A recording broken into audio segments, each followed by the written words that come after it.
एक चीज़ जिसको लेके बड़ा प्रोपेगेंडा बनाया जा रहा है, उस पे प्रोग्राम्स किए जा रहे हैं, एक्स क्रिकेटर्स बैठ के उस पर क्रिटिसिज्म कर रहे हैं, मीडिया पे कहीं ना कहीं उस पर क्रिटिसिज्म हो रहा है।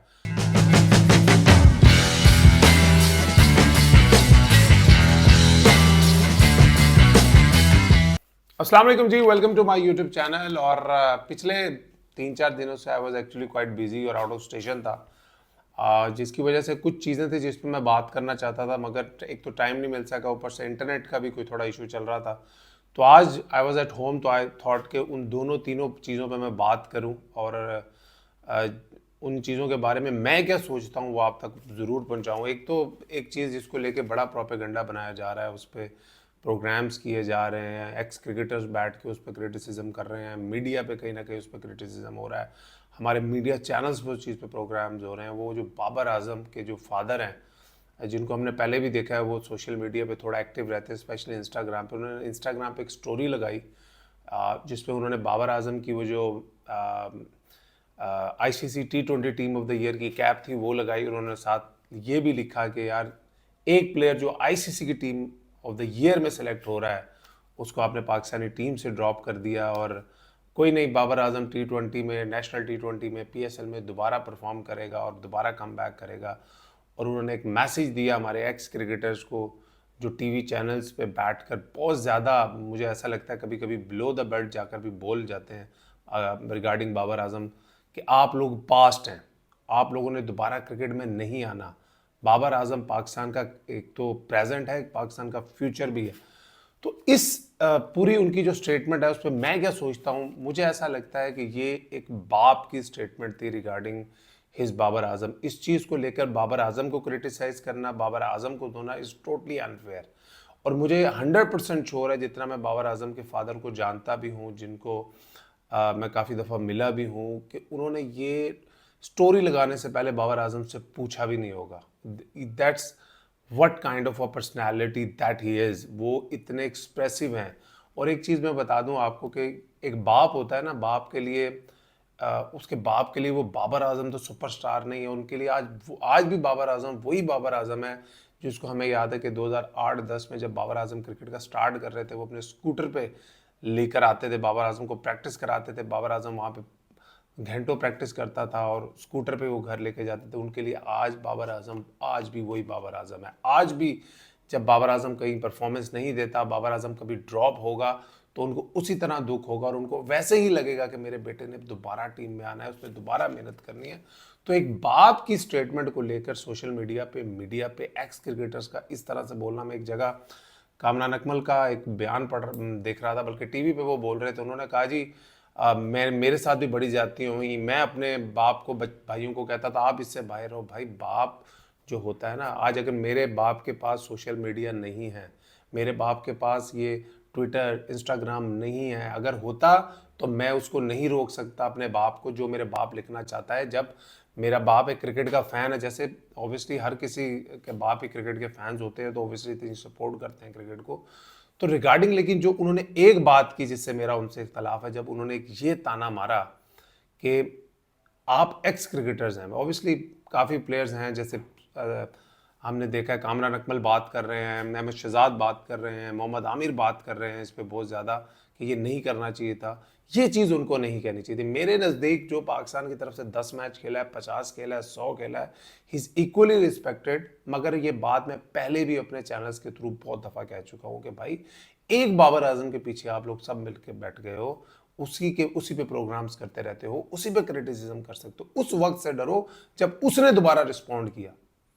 आप चैनल्स उठा के देख लें यार, हर चैनल पे बाबर आजम फलूक है, बाबर आजम सोशल मीडिया का बनाया गया सुपरस्टार है। कि भाई, हर बैटिंग का रिकॉर्ड उसके बाद से मैं जानता हूं कि वो उस तरह की लेगेसी अभी नहीं छोड़ पाया अभी तक। उसके बाद बड़े साल हैं क्रिकेट खेलने के, एंड आई एम श्योर अगर उसने मेहनत की तो उसकी पीक भी अभी आएगी। तो लेकिन इस चीज़ को उससे बाबर आजम से जोड़ना बिल्कुल गलत है। ये एक प्योर अपने फादर का, उसके फादर का अपने बेटे के लिए उनके दिल से एक मैसेज था और एक उनको एक दर्द था अपने बेटे के ड्रॉप होने का।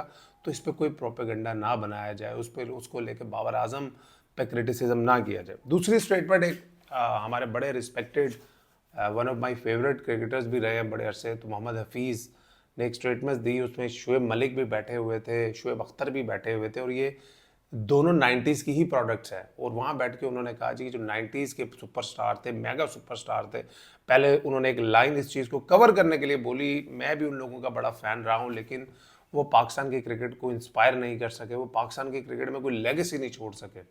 अच्छा, इस स्टेटमेंट से ना मैं एक 70% 70% मैं डिसएग्री करता हूँ, और 30% कहीं ना कहीं मैं एग्री भी करता हूँ।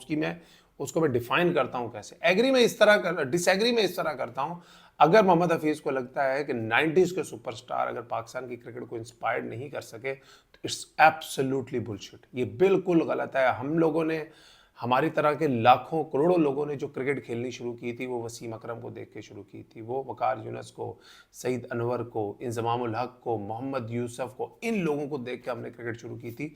आप करंट पाकिस्तानी लॉट में या 2000 वाली लॉट में, जब मैं भी खेला हूँ तो 2013 में पाकिस्तान क्रिकेट में, जब मोहम्मद हफीज़ खेला करते थे, शुएब मलिक खेला करते थे, शाहिद अफरीदी खेला करते थे, और भी एक मेगा सुपरस्टार था जब भी हम all over the world travel करते थे, वो था शाहिद अफरीदी।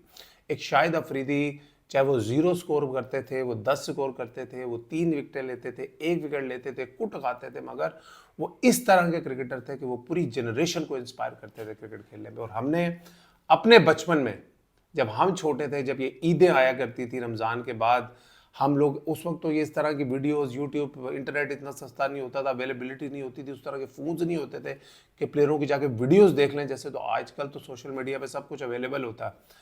हम लोग इन लोगों के ईद कार्ड की तस्वीरें लेते होते थे, वसीम अकरम की, सईद अनवर की, जमामुल हक की, वकार यूनुस की, इन लोगों की तस्वीरें लेके एक दूसरों को, दोस्तों को बर्थडे ईद पे, ईद मिलन, ईद गिफ्ट दिया करते थे।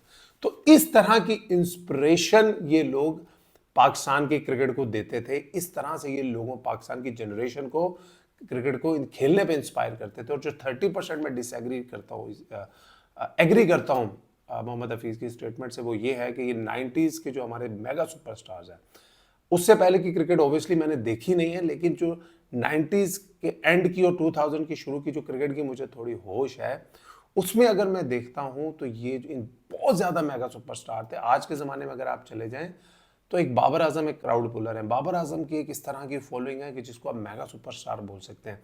अगर आप एक डेकेड पीछे चले जाते हैं तो शाहिद अफरीदी एक इस तरह की पर्सनालिटी थे या इस तरह के क्रिकेटर थे जिनकी एक बहुत ज़्यादा एक्स्ट्रॉर्डनरी फैन फॉलोइंग थी। लेकिन अगर आप उससे पीछे चले जाएं, वो 90s और अर्ली 2000 में, उधर सकलान मुश्ताक की बहुत फॉलोइंग थी, इंजमामुल हक की एक्स्ट्रॉर्डनरी फॉलोइंग थी, सईद अनवर को एक टाइम पे सचिन तेंदुलकर से कंपैरिजन किया जाता था, नेक टू नेक वो चलते थे। और हम पाकिस्तानी बच्चे होते थे उस टाइम, हम लोग बस यही देखते रहते थे पूरा साल, सईद अनवर की कितनी सेंचुरी होगी और सचिन तेंदुलकर की कितनी सेंचुरी होगी। हमारी क्रिकेट उस लेवल पे उस टाइम थी। फिर इंजमामुल हक, शोएब अख्तर, वसीम अकरम, वकार यूनुस, ये उस तरह के क्रिकेटर्स थे जिन्होंने जनरेशन को इंस्पायर किया। उस टाइम पे मुझे याद है जब हम छोटे होते थे, हमने नेट्स पे कितना देखते थे, एक बच्चा आया है नया स्कूल से, फास्ट बॉलिंग करना चाहता है, वो वकार यूनुस के बॉलिंग एक्शन से बॉलिंग करता था। कोई लेफ्ट हैंड आ जाता था, वो वसीम अकरम के बॉलिंग एक्शन से बॉलिंग करता था। कोई सकलैन मुश्ताक का दूसरा देख के आ जाता था, वो सारा सारा दिन दूसरे की प्रैक्टिस करता रहता था। इंजमामुल हक को कॉपी करने वाले कितना के प्लेयर थे। ये होती है इंस्पिरेशन।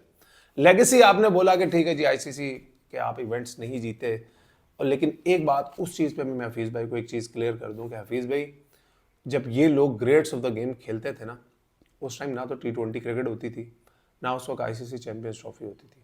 मेरा अभी भी मानना है T20 वर्ल्ड कप जीतना और आईसीसी चैंपियंस ट्रॉफी जीतना is far far far far more easier than winning a 50 over world cup. उसकी वजह बताता हूं मैं आपको। आईसीसी चैंपियंस ट्रॉफी और T20 वर्ल्ड कप इस फॉर्मेट में खेले जाते हैं कि आपने एक अच्छा मैच जीतना होता है, एक अच्छी टीम को आपने मैच हराना होता है और आप सेमीफाइनल में आ जाते हो। Then semifinal, final, it can be anyone's game. आप दोनों के फॉर्मेट चेक कर ले। जब आपको 50 ओवर का वर्ल्ड कप खेलना होता है ना, आपको 1.5 से 2 महीने रेगुलरली अच्छी क्रिकेट खेलनी पड़ती है, टफ क्रिकेट खेलनी पड़ती है, तगड़े मैचेस खेलने पड़ते हैं। आप जीतते हैं, आप हारते हैं, आप कम बैक करते हैं, आप उठते हैं, आप गिरते हैं, फिर जाकर आप 50 ओवर का वर्ल्ड कप जीतते हैं। मुझे ऐसा लगता है कि इन मेगा स्टार्स के अगर जमाने में T20 क्रिकेट होती और आईसीसी चैंपियंस ट्रॉफी अगर उस टाइम पे 3-4 हुई होती, तो इन लोगों ने भी लाजमी इस तरह का कोई इवेंट जीता होना था। जैसे ट्राई नेशन सीरीज वो ऑस्ट्रेलिया में होती थी, और जगहों पे ट्राई नेशन सीरीज कितनी पाकिस्तान के 90s के प्लेयर्स ने जीती हैं। लेकिन जो एग्री हफीज भाई की उससे कर रहा हूँ कि लेगेसी नहीं छोड़ पाए, जो अगर हमारे ये मेगा सुपरस्टार्स को मैं देखता हूँ ना, जब जब मैं अपना ग्रास रूट लेवल देखता हूँ, जब मैं देखता हूँ कि यार नीचे कितनी खराबी है, जिसके बारे में मैं बहुत दफ़ा आवाज़ उठा चुका हूँ कि पाकिस्तान का जो 70 to 75% टैलेंट है वो तो निकल ही नहीं पाता, वो तो नीचे से ऊपर ही नहीं आ पाता। हम लोगों को पता है कि नीचे सिस्टम में, क्लब पॉलिटिक्स में, डिस्ट्रिक्ट पॉलिटिक्स में कितनी खराबियां हैं, जिसकी वजह से प्लेयरों के फ्यूचर, उनकी जिंदगियां बर्बाद होती हैं। तो इन लोगों ने नहीं देखी होंगी, इन लोगों ने हमसे ज्यादा देखी होंगी, क्योंकि जब जिस जमाने में ये लोग आए थे ऊपर क्रिकेट में, उस वक्त तो ये पॉलिटिक्स और ज्यादा होती थी। इन लोगों में से आज तक किसी ने टीवी पे इस चीज पे प्रोग्राम नहीं किया, आज तक कोई अंडर-19 का कोच नहीं बना, आज तक किसी हमारे मेगा सुपरस्टार ने, चाहे वो इंजमामुल हक हो, वसीम अकरम हो, वकार यूनुस हो, इन लोगों ने, सकलान मुश्ताक हो, सईद अनवर तो चले क्रिकेट से अलग हो गए, किसी ने नहीं कहा कि यार मैं अंडर-17 में जाके कोचिंग करूंगा, मैं जाके ग्रास रूट लेवल पे मेहनत करूंगा, मैं जाके बच्चों को तैयार करूंगा। किसी ने नहीं कहा कि मैं जाके कोई मैनेजमेंट जॉब लूंगा, ये जो हमारे सिस्टम में खराबियां हैं मैं इसको ठीक करूंगा। लेकिन नहीं, क्योंकि ये अपने टाइम के मेगा सुपरस्टार थे, इन लोगों को बस कमेंट्री चाहिए, इन लोगों को पाकिस्तानी टीम की कोचिंग चाहिए। तो वहां पे जहां पे ये एक लेगेसी, क्योंकि जितने फैन फॉलोइंग ये 90s के प्लेयर्स की थी ना, आई एम नॉट श्योर मेरी जिंदगी में जो कोई इस तरह bunch of cricketers Pakistan team का बनेगा, किसकी इतनी फॉलोइंग बने, मुझे नहीं लगता। क्योंकि उस टाइम पे सिर्फ क्रिकेट ही एक चीज़ होती थी। आज सोशल मीडिया है, बच्चे गेमिंग्स में लगे हुए हैं, मोबाइलों पे लगे हुए हैं, गेम्स खेल रहे हैं, और बड़ी चीज़ें बच्चों के पास ऑप्शन है, आगे आ गई हैं, फीफा खेल रहे हैं, सब क्रिकेट, ये सब कोई टीवी पे बैठ के रिमोट्स के साथ वो खेल लेते हैं। वो इंस्पिरेशन नहीं है जो पहले होती थी। तो ये शिकायत मुझे 90s के सुपरस्टार से ज़रूर है कि उन लोगों ने हमारे ग्रास रूट लेवल पे, हमारे निचले लेवल पे जो खराबियां थी, उनको ठीक करने के लिए कभी आवाज़ नहीं उठाई। और अभी हम लोग पाकिस्तान की T20 क्रिकेट को के प्रैक्टिस सेशंस के जो विजुअल्स आ रहे हैं, जो मैंने देखे हैं, मैं बड़ा खुश हुआ। ऑनेस्टली बताऊं, जितनी प्रैक्टिसेस मैं देख रहा हूं कि पाकिस्तानी प्लेयर्स की जो प्रैक्टिस सेशंस हो रहे हैं वो हवा में खेलने के हो रहे हैं, वो स्लॉगिंग के नहीं हो रहे हैं, वो ओपनर्स भी हवा में खेल रहे हैं, over covers, over mid of, इस तरह की प्रैक्टिस। जब बात करते हैं ना इंटेंट की, इंटेंट का मतलब है आप करना क्या चाह रहे हो। एक चीज है आप करना चाह रहे हो, एक चीज है कि आप में वो करने की स्किल भी है। इस पे मुझे डाउट है कि शायद पाकिस्तान के बैट्समैनों में वो स्किल नहीं है, वो रेडी प्रोडक्ट वाली स्किल नहीं है इंटरनेशनल की, मॉडर्न डे क्रिकेट की, जो हम डिमांड करते हैं, जिसकी वजह से हम बाबर आजम, रिजवान, इस तरह के प्लेयर्स पे T20 पे इतना साल चलाते रहे कि चलो यार ये हम लोगों को थोड़ी स्टेबिलिटी दे देते हैं। लेकिन अगर आप ये कहना कि इन लोगों में एबिलिटी नहीं है, ये कहना कि पाकिस्तान में टैलेंट नहीं है, ये कहना कि रॉ स्किल भी नहीं है, ये एब्सोल्युटली बुलशिट है। मैंने कितने हमारे इन्हीं 90s के सुपरस्टार्स को टीवी पे, जो आजकल चैनल्स पे बैठे हुए हैं, जब भी पाकिस्तान टीम हारती है, हर वर्ल्ड कप में एक ही बयान होता है इन प्लेयरों का, वो कहते हैं जी पाकिस्तान में बस यही है जो है। यार आप लोग इतने बड़े सुपरस्टार्स हो, इतनी करोड़ों की तादाद में फॉलोइंग है आपकी, लोग आपसे इंस्पायर्ड हैं, आप लोगों ने कभी कहा कि यार हम जाते हैं ग्रास रूट लेवल पे? बस वसीम अकरम भी कई दफ़ा आके टीवी पे बोलते हैं मैं गालियां नहीं बर्दाश्त कर सकता। आप ना बने पाकिस्तानी टीम के कैप्टन, आप आए नीचे ग्रास रूट पे काम करें। पीसीबी को भी चाहिए कि इन लोगों को इनके टैलेंट और इनके नाम के हिसाब से पे करें, लेकिन ये सिर्फ टीवी चैनल्स पे बोलने की हद तक है, कोई नीचे आके काम करना नहीं चाहता। आप नीचे ग्रास रूट लेवल पे उन्हीं क्रिकेटर्स को, जो फर्स्ट क्लास क्रिकेटर्स होंगे या फाइनेंशियली स्ट्रगल क्रिकेटर्स होंगे, उन्हीं को काम करता देखेंगे, और वो अपनी ताकत में, क्योंकि उन लोगों के पास इतनी ताकत नहीं होती किसी चीज़ को वीटो करने की, वो उस तरह काम करते रहेंगे। अब बात कर लेता हूं मैं, अब बात कर रहे थी पाकिस्तान इंटेंट शो करना चाह रहा है, जिस पे बाबर आजम के अब्बू ने भी एक जब स्टोरी लगाई कि यार मेरे बेटे को ड्रॉप कर दिया, वो आईसीसी टीम का हिस्सा था, फलां फलां फलां, तो अंकल बाबर आजम को इसलिए ड्रॉप नहीं किया गया कि बाबर आजम की परफॉर्मेंस नहीं है, या बाबर आजम प्लेयर नहीं है, या बाबर आजम नेशनल T20 में 2 सेंचुरियां बना देगा तो टीम में आ जाएगा। बाबर आजम परफॉर्मेंस की वजह से बाहर नहीं हुआ। बाबर आजम और रिजवान जिस वजह से बाहर हुए, पाकिस्तान अपना T20 क्रिकेट को खेलने का तरीका चेंज करना चाह रहा है। इतने सारे आईसीसी इवेंट्स हम लोगों ने खेल लिए हैं, कभी क्वार्टर फाइनल, कभी लीग स्टेज, कभी सेमीफाइनल, कभी एक दफा फाइनल भी खेले। अब वो लाइन क्रॉस नहीं हो रही ना। अब कई यहाँ पे आके आर्गुमेंट देते हैं यार उनके टाइम पे हम सेमीफाइनल तो खेल रहे थे। ओ भाई, आप सेमीफाइनल खेल लो, आप लीग स्टेज में जाओ, कोई फायदा नहीं जब तक आप जीतोगे नहीं। इंडिया भी हर टूर्नामेंट का सेमीफाइनल खेलती थी जब विराट कोहली कैप्टन थे, और वो हमारी तरह सेमीफाइनल नहीं खेलते थे, वो डोमिनेट करते थे लीग स्टेज को, और एक मैच आके सेमीफाइनल में हारते थे। हम तो कभी जिम्बाब्वे से आ रहे, कभी अमेरिका से आ रहे, कभी दोनों से कोई मैच जीतते थे, सेमीफाइनल में आते थे, एक अच्छा मैच खेल के फाइनल में भी चले जाते थे।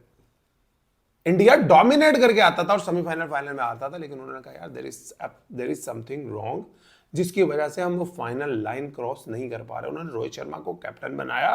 रोहित शर्मा ने कहा कि यार ये चीजें हैं, हम लोगों को फेयरलेस होना है, I will lead from the front, मैं फ्रंट से लीड करूंगा, फिर मेरी जो आर्मी है मुझे बैक करेगी। लेकिन जब पाकिस्तान ये चीज करना चाह रहा है तो आपने कैप्टन किसको बनाया? सलमान अली आगा को। इस चीज से मेरा इख्तलाफ है कि आपने Salman Ali Agha, absolutely nothing against him, wonderful cricketer, wonderful one day cricketer, test cricketer, probably one of the rare Pakistan cricketer जिसका कोई हिटर ही नहीं है, ना मीडिया में, ना फैंस में, ना सोशल मीडिया पे लोग उसको पसंद करते हैं। आप उसको पसंद करते हैं, उसकी तारीफें करते हैं, आपने उसको कैप्टन बना के सारी तोपों का रुख उसकी तरफ कर दिया। अगर वो यहाँ पे नाकाम होगा ना, ये उसकी वनडे क्रिकेट और उसकी टेस्ट क्रिकेट भी इफेक्ट होगी जब वो प्रेशर लेगा, क्योंकि आगा सलमान ने अभी तक सोशल मीडिया का हेट, सोशल मीडिया की क्रिटिसिज्म, चैनल्स का क्रिटिसिज्म, एक्स क्रिकेटर्स का क्रिटिसिज्म नहीं लिया।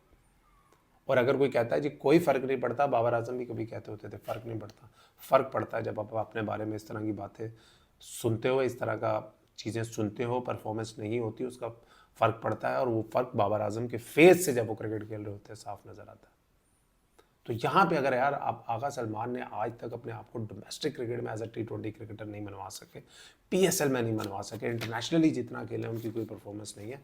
अब आप साइम को कैप्टन अनाउंस कर देते कि यार साइम, साउथ अफ्रीका ने नहीं किया था। और मैं बाबर आजम के फादर को एक मैसेज देना चाहता हूँ, अंकल, जो रूट अपनी पीक पे था ना, फैक्ट 4 पे, उसको वनडे से भी ड्रॉप किया गया था, T20 क्रिकेट से भी ड्रॉप किया गया था।